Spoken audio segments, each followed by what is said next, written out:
Et à présent, mesdames et messieurs, nous arrivons à notre débat principal, centré toujours sur Luxor, l'une des destinations touristiques égyptiennes, culturelles les plus importantes du monde entier quand même. Alors, un groupe de touristes américains a exprimé son amour pour l'Égypte à sa manière et a filmé une vidéo dans laquelle il invite le monde à visiter l'Égypte, à profiter de l'atmosphère chaleureuse et de la civilisation ancienne.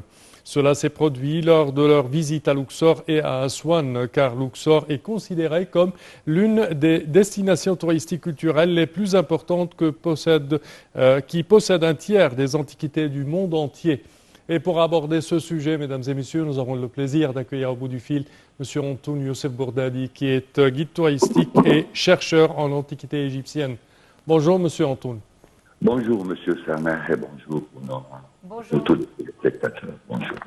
Oui, quand on parle de la ville de Luxor, on parle d'un tiers des monuments du monde entier, on parle de monuments incontournables de l'Égypte ancienne, on parle du complexe des temples de Karnak, on parle également de la vallée des rois, on parle de l'allée des béliers des Sphinx entre le Karnak et le temple Luxor. Si vous pouvez nous relater l'importance touristique et certainement architecturale de cette ville égyptienne. Oui, bien sûr, Luxor, c'est, comme vous venez de dire, c'est presque le tiers du monde, des monuments du monde en nombre. Et c'est une ville avec sa rive est et ouest, droite et gauche. Eh bien, elle consiste en des monuments quand même qui sont au-delà de toute estimation. Il n'y a aucun site dans le monde où il y a des monuments aussi anciens et dans un tel état de conservation. Ce qui est fabuleux dans cette région de Luxor, c'est que vraiment, ça nous reflète la vie de ces anciens Égyptiens à l'époque du Nouvel Empire, entre la vie elle-même dans la ville et avec le culte qu'ils avaient en, bien sûr, connaissant les sites de Karnak, le temple de Luxor, etc., et entre aussi leur façon de voir l'au-delà et la mort et la résurrection avec toute cette nécropole qu'il y a sur sa rive gauche. Dans Karnak, il serait le plus grand site de culte qu'a connu l'histoire de l'Égypte ancienne, et il consiste en la plus grande salle de colonnes, effectivement, dans l'histoire de l'architecture, on va dire. Un site dans lequel, au temps des anciens Égyptiens, il y avait presque 70 000 prêtres au service de ce culte, ce qui est quand même des chiffres phénoménaux. Un site qui devait faire, pendant qu'il était en activité au temps du Nouvel Empire, presque 200 fédans, donc on parle de presque 70-75 hectares. Imaginez-vous un lieu de culte de cette taille et qui était plein d'activités, jour et nuit, ça grouille du monde, ainsi de suite. Et puis, la rive gauche, avec toutes ces nécropoles, de ces grands pharaons qui ont tracé l'histoire, pas seulement de l'Égypte, mais de l'humanité et de la civilisation universelle. Les Ramsès, les Thoutmosis, les Aménophis, Akhenaton, la reine Hatshepsut. Mais ça, c'est les sites les plus célèbres. Il faut dire aussi que sur cette rive gauche de Luxor, il y a des sites extraordinaires comme la vallée des artistes, la vallée des nobles, la vallée des reines. Eh bien, il n'y a pas très longtemps, on vient de découvrir les traces d'une ville entière qu'on est en train de dégager en ce moment. C'est ce qu'on a appelé la ville dorée, qui serait peut-être de l'époque de Kenaton. C'est une des premières fois où on trouve vraiment une ville entière sous le sable. Et tous les jours, en dégageant cette ville ancienne, ça fait des découvertes très étonnantes. Et c'est infini, les découvertes. Alors, vous m'avez tendu la perche et je suis obligée de vous poser la question, quelle est votre rive préférée et pourquoi?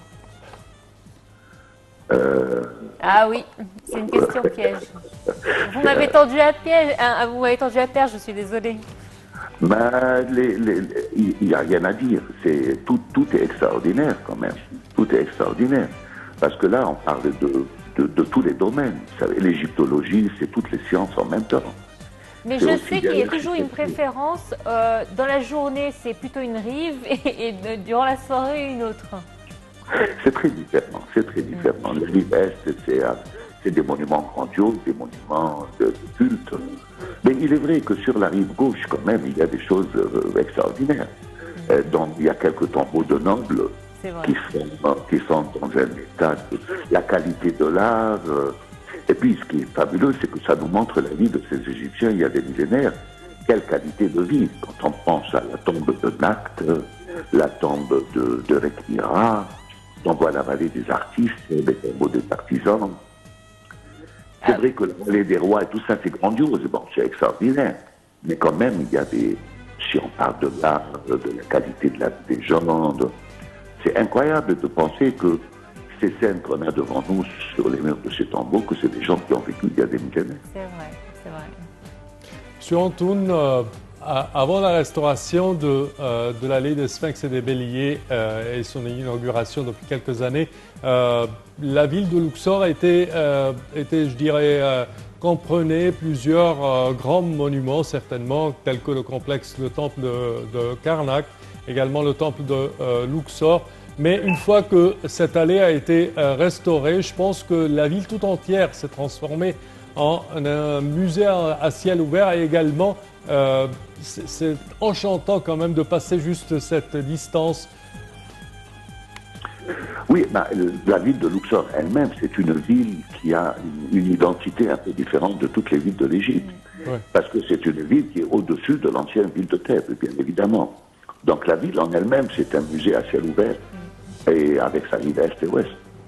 Mais ce qui est bien sûr le passage du temps, l'accumulation, les urbains ont beaucoup déformé. C'était un plan il y a une vingtaine d'années de remettre un peu la ville à telle qu'elle était au début du XXe siècle.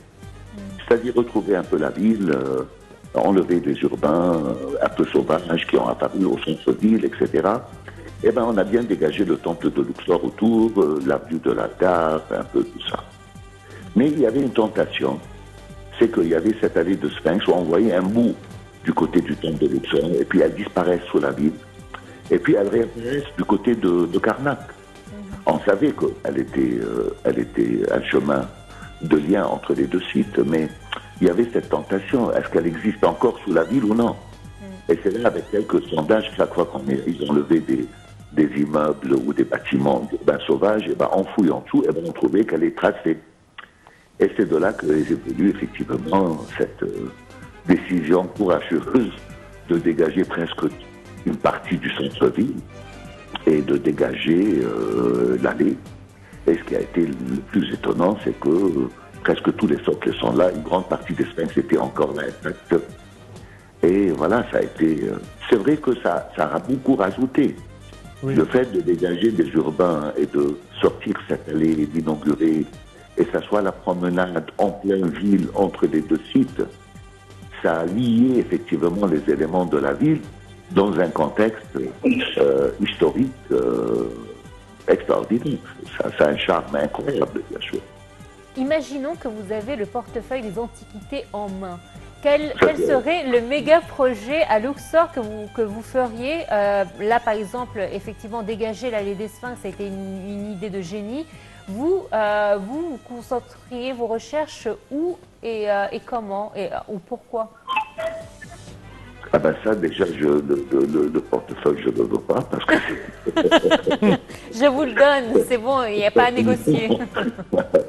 Ça, c'est une énorme responsabilité. Vous savez, moi, toujours je dis dans mes rencontres et dans mes conférences, on a un patrimoine de quoi on est très très fier, qui est un patrimoine de l'humanité, mais c'est un patrimoine qui est très très lourd. Oui. Qui serait capable de l'emporter? C'est vrai, ce qui se passe en Égypte avec les monuments, c'est extraordinaire. Je ne sais pas des fois comment ils font pour arriver à fouiller tous ces sites en même temps, restaurer tous ces sites en même temps, mettre en valeur tous ces sites en même temps. Et c'est infini.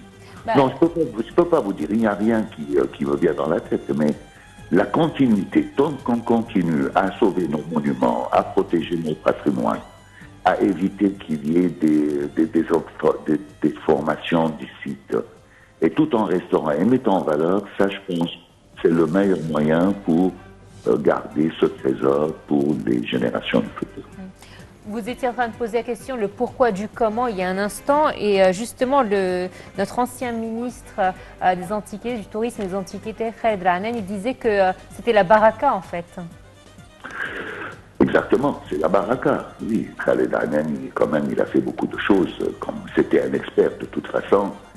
Et oui, il a tout à fait raison. Il a tout à fait raison. Et bien, espérons que ça sera une bonne chance pour lui aussi. Comme il est candidat pour être le directeur de l'UNESCO, et ben, c'est vraiment, il le mérite, ce Khaled Anan, tant qu'on parle de lui, bien sûr. Effectivement, effectivement. Certainement. Quand on parle de la ville de Luxor, on ne peut pas ne pas mentionner également la route vers Aswan avec Edfo, Esna, Komombo. Autre site à visiter, certainement si on fait la croisière sur le Nil entre Luxor et Aswan, ça sera évident de passer par ces endroits emblématiques. Si vous pouvez un tout petit peu nous élucider là-dessus.